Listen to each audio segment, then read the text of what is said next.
대통령 체포 저지를 주도했을 뿐 아니라 사병들을 인간 방패로 이용했다는 의혹을 받고 있는 박종준 경호처장. 3번의 소환 끝에 드디어 경찰에 출석했습니다. 저는 현직 대통령 신분에 걸맞는 수사 절차가 진행되어야 한다고 생각합니다. 우리나라의 국격에 맞게 수사 절차가 진행되었으면 하는 바람입니다. 박 처장은 아이러니하게도 국격을 이야기했습니다. 문제는 이런 인식이 여당 전반에 깔려 있다는 점입니다. 대통령이 과연 죄를 가졌느냐 안 가졌느냐 이거를 밝히는 데 목적이 아니라 그냥 체포하느냐 마느냐에 무슨 목숨을 거는 것 같은 상황입니다. 다른 곳도 아닌 관저에서 수갑을 끌고 이 수갑을 채워서 끌고 가겠다는 얘기는 이건 국격을 엄청나게 떨어뜨리는 행동이고. 모든 국민이 법 앞에 평등하다는 헌법 11조를 생각하면 전혀 맞지 않는 주장들입니다. 법무부에서도 이렇게 정리를 했습니다. 공수처에서 지금 수사하는 것이 무리한 겁니까? 일단 체포영장이 발부됐기 때문에 그 부분은 적법하다고 법원이 판단한 거죠. 체포영장을 청구하고 발부하는 행태가 무리한 거냐고 묻습니다. 무리했다고 보일 수는 없습니다. 자, 이런 가운데 박종준 경호처장이 출석 직전 사직서를 냈다는 소식이 전해졌습니다. 그리고 조금 전 그 사표가 수리됐습니다. 이게 또 체포영장 집행에 어떤 변수가 될지 분석이 필요해 보입니다. 예, 박종준 경호처장이 사직서를 제출했고 그 사직서가 수리됐다는 소식이 막 들어와 있습니다. 저희 방송 직전에 속보가 전해졌습니다. 최성목 대행이 박종준 경호처장의 사직서를 수리했습니다. 앞서 박종준 경호처장은 사직서를 제출했습니다. 경찰 출석 전에 제출했습니다. 오늘 오전에 경찰 소환이 된 상황인데요. 특수공무집행 방해 혐의 등을 받고 있는데 박 처장은 경찰 출석 전에 사직서를 제출했습니다. 자, 그 외에 여러 속보들이 있는데 그 속보는 잠시 뒤에 전해드리고 이 얘기부터 해보죠. 사직서를 미리 제출하고 경찰에 갔다. 이거 어떤 의미로 봐야 될까요? 저는 항복했다라고 봅니다. 항복이요? 예, 이 박종준 처장이 그동안 위에서 아래에서 여러 가지 의견에 부딪혔을 것이라고 봅니다. 왜냐하면 국힘 내부도 그렇고 비서실도 그렇고 끝까지 버티라는 아마 신호를 줬을 것이라고 저는 생각을 합니다. 예. 그런데 아래에서 직원들 입장에서는 이게 무슨 대의가 있는 것도 아니고 도대체 왜 내란 수괴범을 경호라고 하는 이름으로 우리가 막아야 되는가, 그런 것에 대한 항의, 그리고 이른바 지휘부라고 하는 곳에서 그러한 죄를 저질렀을 때 다 막아줄 수도 없는 것 아닙니까? 직원들이 한 200명 정도 된다고 하는데 예. 이 직원들 개개인이 그 범죄에 대해서 본인들이 다 책임을 져야 되는 사안들입니다. 그렇기 때문에 위에서의 메시지와 아래에서의 메시지가 충돌될 때 본인 스스로도 도대체 어떻게 이거를 해야 되느냐라고 할 때 굉장히 무거운 중압감으로 이것이 다가왔을 것이라고 생각되고요. 그러니까 결국 본인이 이걸 하다가 본인 역시도 지금 책임을 져야 되는 상황으로 이 특수공무집행 방해죄라고 하는 제목으로 좀 몰려가자 본인 스스로 이 부담을 좀 떨치기 위한 것이 아닌가 싶고요. 그래서 저는 일단은 경호처 내부에도 매파와 비둘기파, 그러니까 빨리 이것을 그만두자라고 하는 파가 있고 더 강경하게 우리가 막아야 된다라고 하는 파가 있었을 텐데 네. 전 적어도 경호처장은 약간 비둘기파가 아니었나 생각됩니다. 그래서 이 부담을 좀 떨고자 사표를 냈고 오늘 수리된 것으로 보입니다. 예, 일단 이동학 위원은 박종준 경호처장이 본인의 의사에 따라서 사표를 낸 것으로 판단하고 계시네요. 그렇습니다. 본인 의사가 아니라 누군가가 사표를 내라고 했을 가능성도 지금 배제할 수 없는데 그 부분은 짚어주실 분들은 없습니까? 저는 제가 드는 생각은 지금 박종준 경호처장이 경찰에 출석하면서 한 말을 좀 되새겨 볼 필요가 있습니다. 예. 크게 3가지를 얘기했는데 첫 번째는 흔히 얘기해서 저희가 계속 얘기했던 체포영장의 적법성에 대해서 얘기했습니다. 이 부분은 너무 많이 다뤘으니까 넘어가고요.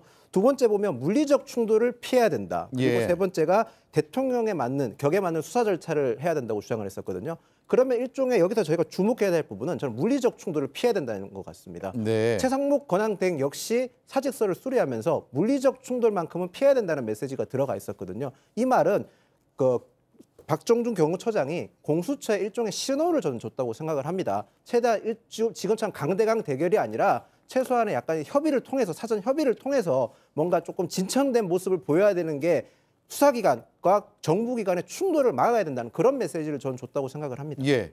자, 그러면 물리적인 충돌 가능성, 그러니까 본인은 자신의 사직서 제출 사실을 알고 있으면서 얘기한 것이고 우리는 그때는 몰랐잖아요. 본인은 자신은 사직하지만 자신의 권한을 직무를 대행하는 경호차장 체제에서는 더 강하게 나갈 수도 있다.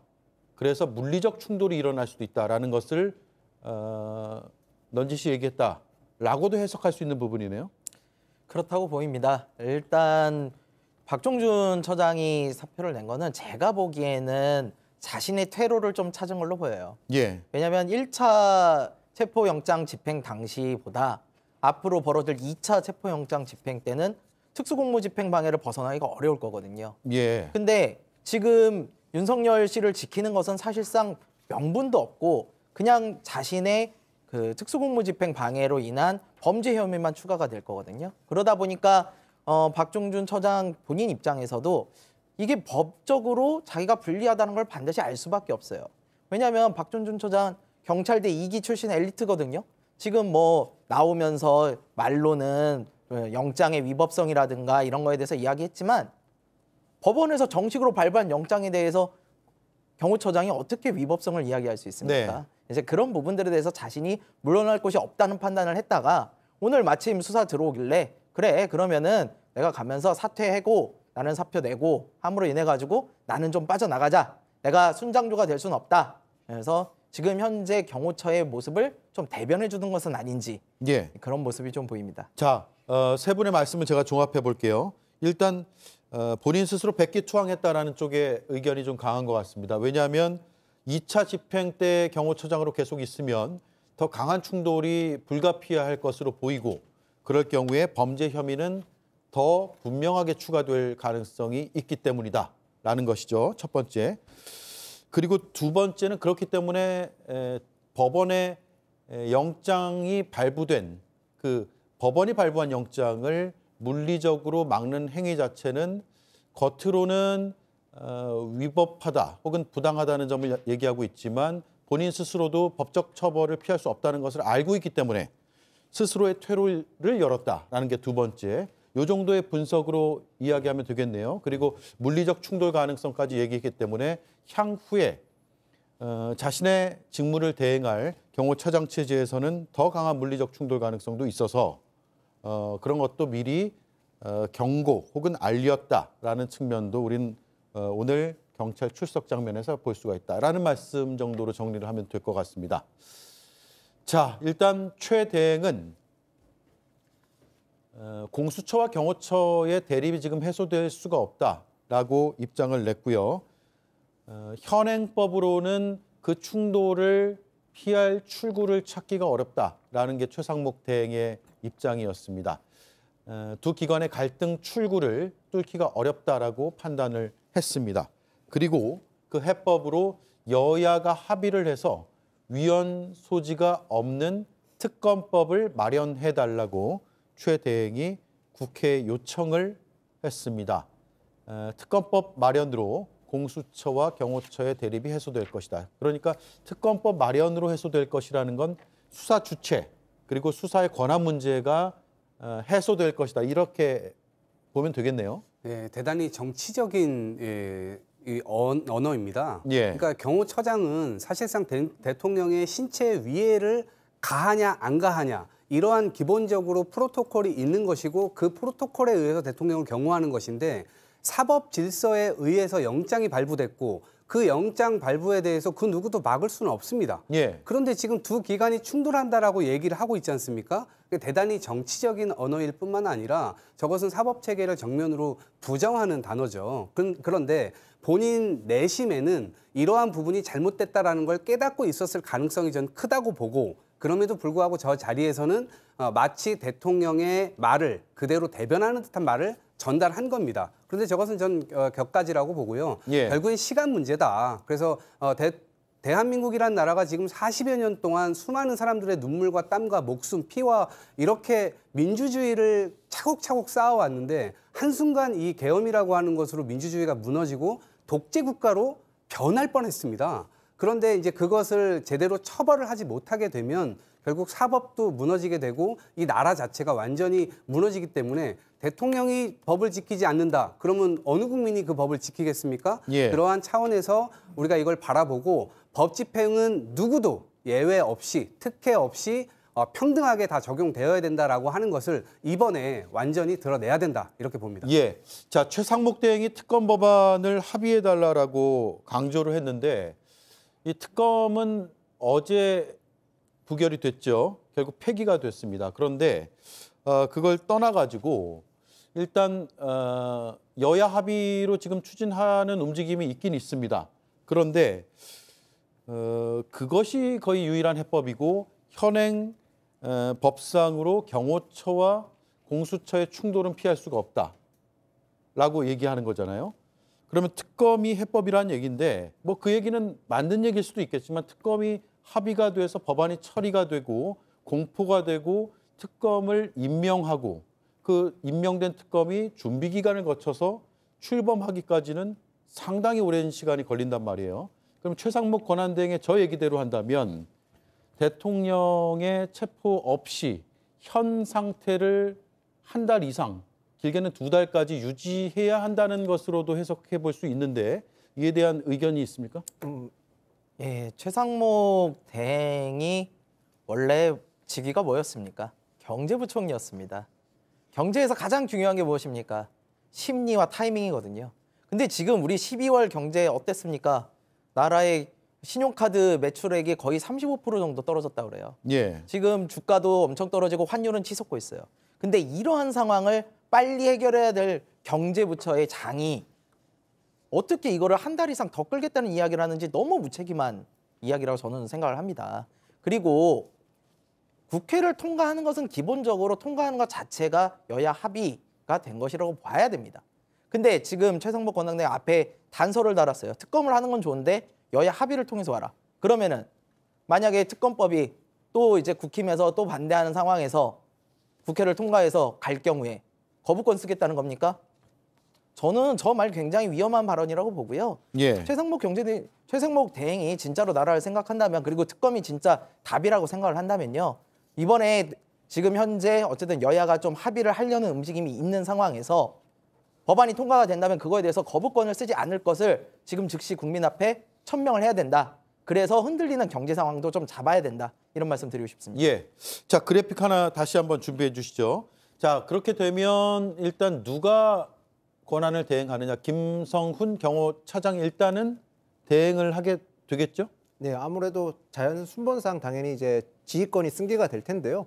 뭐 지금 현재로 봐서는 뭐 경호처에서 일단 뭐 이탈이나 그런 건 현재로서는 드러난 게 없지만 지도부가 흔들린다는 것 자체로 봤을 때는 추후에 있어서는 입장의 변화가 있을 수도 있을 것 같습니다. 그런데 제가 한 가지 말씀드리고 싶은 것은 최상목 대행 같은 경우는 누차 지금 강조하고 있는 게 경호처와 물리적 충돌을 계속 피해야 된다는 게 중점인 겁니다. 포인트가. 네. 저희가 물론 말씀하신 대로 특검이 출범하는 동안 한 달이 걸리고 시간이 지연될 수도 있겠지만 경호처와 수사기관의 물리적 충돌만큼 비극적인 건 또 없을 수도 있는 거 아니지 않겠습니까? 거기다가 여야가 선출된 권력인 지금 사실상 선출된 권력은 국회 여야밖에 없지 않습니까? 예. 여야가 합의를 한다면 생각보다 특검이 조금 더 빨리 출범할 수도 있고 물리적 충돌도 피할 수 있는 거니까 뭐 최상목 대행에 대해서 정치적인 판단이다, 정치적인 언어라 비판을 하실 수는 있지만 지금 상황에서 최상목 대행이 한 저 언행이나 판단에 대해서는 저는 실타래를 당장에 엉켜있는 실타래를 푸는 데 있어서는 최선의 방식이었다 생각을 합니다. 예, 그 부분에서는 이견이 좀 있네요.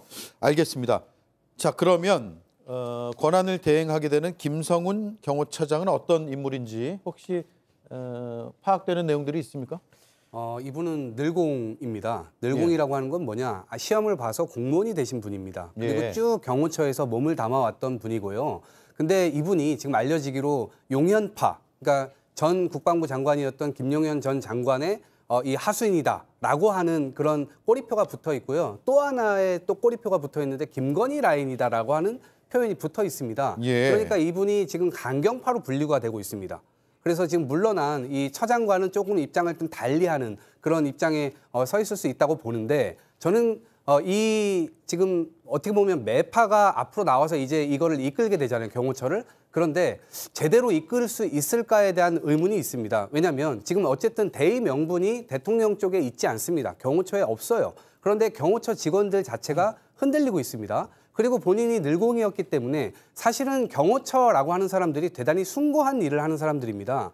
대통령이 되려고 하는 이 많은 사람들 중에 그래도 국민의 어떤 표를 받아서 대통령이 됐고 나라의 중요한 결정, 역사적인 결정을 하는 그 사람을 신체적 위해로부터 완전히 지키는 일을 하는 겁니다. 자신의 목숨을 걸고서라도요. 네. 그런 자부심을 갖고 일하는 사람들인데 지금 하루아침에 불법 위헌적인 계엄을 통해서 지금 국가의 위신이 완전히 추락되었고 그다음에 사법적으로 영장까지 정상적으로 발부되었는데 이 부분 자체를 경호처가 막는다.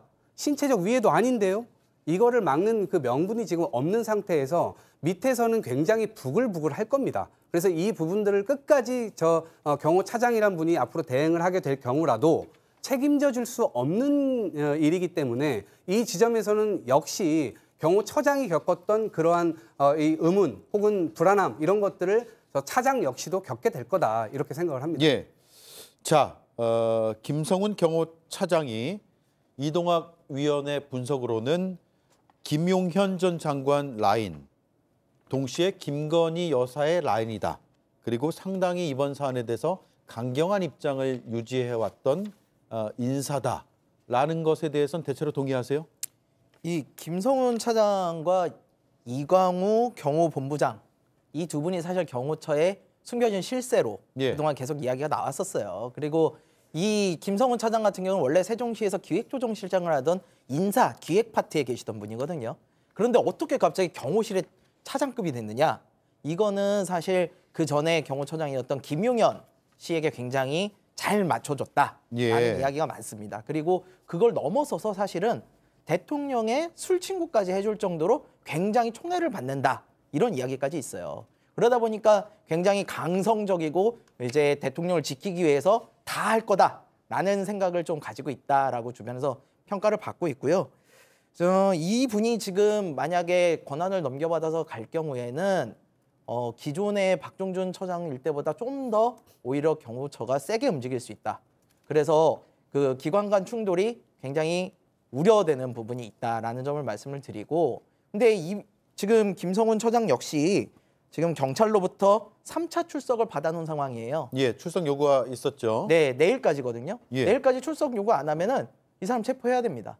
예. 이 사람을 체포를 해야지 괜히 일선에 있는 경호처의 말단 직원들끼리 그런 불상사가 생기지 않습니다. 그래서 지금 특수공무집행 방해 혐의를 받고 있는 이분에 대해서 3차 출석 안 할 경우에 경찰이 빠르게 조치를 좀 취했으면 좋겠습니다. 네. 자, 박종준 경호처장이 경찰 출석 전에 사직서를 제출했고 최상목 권한대행은 이를 수리했습니다. 여러 가지 이제 분석들이 나오고 있고 우리도 그걸 다뤘는데 어쨌든 이제는 경호처장의 신분이 아닌 상황에서 지금 이 시각에 경찰 조사를 받고 있는 게 되는 것이죠. 따라서 경찰 입장에서는 오늘 사실 경호처장을 소환한 뒤에 조사하고 나서 체포할 수도 있다 이런 얘기가 나왔는데 체포의 필요성은 좀 떨어졌다라는 분석도 나올 수도 있을 것 같습니다. 그 얘기는 관저 진입을 좀 용이하기 위한 목적의 체포였다면 그런 것이고 범죄 혐의의 그 무게에 대해서 체포 필요성이 줄어들었다고 말씀드린 건 아니고요. 자, 일단 요 정도 하고 여러 언론 보도를 지금 보면 경호처 직원들이 매우 추워한다, 불안해한다라는 얘기도 들리고 있고 지난 1차 영장 집행 때와는 완전히 다른 양상들로 경호처 직원들의 심리적 동요가 많다라고 합니다. 한가선 의원님. 네.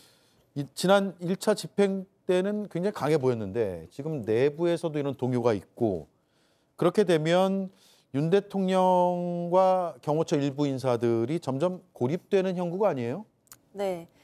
지금 상황을 보면 공수처가 완전히 각성을 한 것 같습니다. 지난주에 체포영장 집행 실패에 대한 거센 비판 여론도 있었고 무엇보다도 정말 창피하다라는 의견이 많았거든요. 각성을 한 것 같고요. 어제 국회 본회의에서 긴급 현안 질의할 때의 모습을 봐도, 대답하는 모습을 봐도 확연히 달라졌음을 알 수 있는데요. 국민의힘 측에서 윤석열 체포를 하기 어렵게 하는 좀 압박하는 질문들도 했었는데 네. 전혀 흔들리지 않았습니다. 체포영장 집행을 막는 행위에 대해서는 법치주의의 근간을 흔드는 그런 매우 위법적인 상태로 인식하고 있다라고 했고요. 심지어는 국회의원들이 막는다면 그것조차도 현행범으로 체포를 할 수 있다라고 했습니다. 다시는 실패가 없다는 각오로 공개석상에서 의지를 활활 태운 것으로 보여지고요. 한남동 관저에 있는 대통령과 경호처는 점점 고립되어 있기 때문에 돌파구를 찾기는 쉽지 않을 것으로 보입니다. 예, 그 대통령이 더 고립될 수 있다라는 분석에 힘을 실을 수 있는 근거 가운데 하나가 국방부와 경찰이 지금 경호처의 협조 요청에 대해서 협조를 전부 다 하진 않은 그런 입장을 나타내고 있어요. 그러니까 경호처 입장에서는 그게 제일 뼈아플 겁니다. 사실 경호처가 산하에 두고 있는 부대가 101 경비단, 202 경비단 이렇게 이건 경찰이고요. 그다음에 55 경비단, 33 군사 경찰단이 있습니다. 이건 수방사 예하인데 둘 다 소속은 경찰청과 군부대지만 수방사지만 지휘권은 경호처에 있습니다. 특히 101 경비단 같은 경우는 별도로 공채 선발을 할 만큼 나름의 자부심이 있고 경호처랑 되게 밀접한 관련이 있는 부대임에도 불구하고 경찰에서 공식적으로 협조를 하지 않고 국방부 역시 지금 협조를 거부하고 있는 상황이거든요. 이렇게 되면 경호처 입장에서는 가용할 수 있는 자산과 병력이 굉장히 줄어들게 됩니다. 그래서 더욱더 고립감이 느껴질 텐데요. 근데 한편으로는 오히려 이렇게 고립감이 강해지면 제가 대통령 경호실이라는 조직, 경호처라는 조직을 조금 눈여겨볼 필요가 있습니다. 윤석열 대통령을 경호하는 게 아니라요. 대통령 경호실은 대한민국 대통령을 경호하는 조직입니다. 그렇기 때문에 상당한 자부심이라든지 조직의 특유의 끈끈함이라든지 저희가 모르는 외부적으로서 봤을 때 모르는 특수성이 좀 있기 때문에 어쩌면 더 결속시킬 수도 있는 상황입니다. 그렇기 때문에 누차 말씀드리지만 물리적 충돌을 피하기 위해서 여러 가지 방안을 마련해야 된다. 물론 그렇다고 해서 저는 적법 절차에 발부된 체포영장에 대해서 거부하는 걸 옹호하는 건 아니지만 최소한의 수사기관과 그다음 경호처의 물리적 충돌을 피할 수 있는 방안을 정치권이나 이런 좀 공수처가 조금 더 협의하는 모습을 보일 필요가 있다고 저는 말씀드리겠습니다. 예. 자, 그런데 경호처가 그동안 이제 여러 차례 협의 절차에 있었지만 그 내용상으로는 물러섬이 없었기 때문에 그게 과연 될 것인가. 특히 경호처장까지 사직서를 쓰고 나갔기 때문에 강경한 경호차장이 물러설 가능성은 글쎄요. 많지 않아 보이는데 김성열 위원님. 내부에서 지금 동요가 굉장히 심하다고 하고 예를 들어 이런 얘기도 한다는 거예요. 자칫하다가 경호처 직원들은 그러니까 경호처에 입사해서 계속 공무원으로 생활하고 있는 경호처 직원들은 불법에 가담해서 내가 이렇게 하다가는 처벌될 수 있구나. 공무원직 유지도 어려울 수 있겠구나. 연금 같은 공무원에게는 굉장히 중요한 이런 향후의 처우, 혜택 이런 것들이 박탈될 가능성도 있겠구나라는 점까지도 걱정하고 있다는 거예요. 실제로 그렇습니다. 왜냐하면은 이게 법원의 영장을 거부하는 행위 자체가 불법이라는 거를 사실 다 알아요. 다 아는 상황에서 지금 이렇게 집단이 그리고 개인화기와 같은 위험한 물건을 소지하고 법원의 영장을 물리적으로 막잖아요. 이러면 그냥 공무집행도 아니고요. 특수공무집행 방해가 돼요. 5년 이하의 징역에 처하는 공무집행 방해에다가 가중처벌을 더한다고요. 그러니까 이런 법의 엄중함을 아는 사람들입니다. 그러다 보니까 아무리 위에서 명령이 내려와도 야 이거 내가 불법을 저지르면 안 되지 않아? 라는 생각을 안 할 수가 없는 거죠. 실제로요. 공무원 행동강령 제4조에 보면요. 어떻게 나와 있냐면은 상부로부터 부당한 지시가 내려올 때는요. 이에 대해서 거부할 수 있게끔 되어 있어요. 그러니까 사실 항명죄를 걱정할 필요가 없어요. 다만 경호처의 특수성 때문에 그런다고는 합니다. 근데 경호처의 특수성을 인정을 해도 지금 경호처에서 하시는 일들은요. 나중에 잘못하면 다 법원에서 처벌받을 수 있는 일들이에요. 그래서 저는 말단 이런 경비하는 분들에게 경호하는 분들에게 그런 부담감을 좀 주지 않고 위에 있는 사람들이 좀 터줘야 된다. 누가 터줘야 되느냐? 최상목 권한대행이 터줘야 되고 지금 경호처장 없어졌으니 경호차장, 경호본부장 이런 사람들이 아니 밑에 사람들 시키지 말고 자기가 가서 그럼 직접 막으십시오. 그렇게 정말 자기들이 생각하기에 위법하다라고 생각한다면 자기들이 막으십시오. 왜 엊그전 사람들만 시켜가지고 그렇게 막고 있습니까? 저는 그래서 이런 부분들에 대해서는 빨리 좀 정리가 돼야 된다. 그래서 더 이상 우리 젊은이들이 이런 거에 피해보지 않도록 했으면 좋겠습니다. 네.